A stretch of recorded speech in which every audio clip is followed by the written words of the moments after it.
بسم الله الرحمن الرحيم. توكلنا عليك يا ربي، صلاة والسلام على سيدنا محمد عليه الصلاة والسلام. اليوم احباباتي صحاباتي راح ندير جواز بيض لفت. جواز بيض يعني لفت باللحم. بون طريقة التحضير: نديرو اللحم يتقلى، نديرو شوية زيت باسكو غلمي، نديرو شوية زيت الدجاج واللحم، درنا شوية زيت خلوه يتقلى شوية. لازم نوريكم. درت البصل وتوك ندير. شوفوا درت هنايا الحميصه،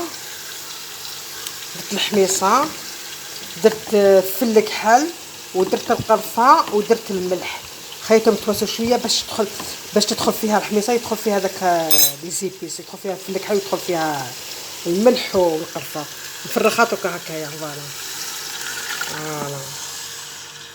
هكا راني مرقت هكايا هكا. بعد ما طاب لي الجواز، طاب لي اللحم هذاك، دوكا لحت اللفت من الفوق. هاي لحت اللفت هكايا. فوالا مرقه بيضاء بيان سور وراهي طيب.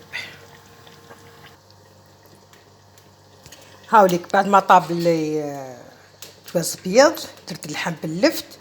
بعد ما طابت لي هايليك شهيه طيبه. شوف درت اللحم يتقلى، بعد درت البصل، درت فل الكحل، القرفه والملح، ودرت الحميصه وخليتهم يطيبوا. من طاب لي اللحم تاعي، هيا درت اللفت هذاك. هاي طابت لي اللفت، وهذيك شهيه طيبه. وشهيتكم بالصحه ويعطيكم الصحه حباباتي، وبارك الله فيكم. في امان الله، نتلاقاو غير مع جديد ان شاء الله. سلام.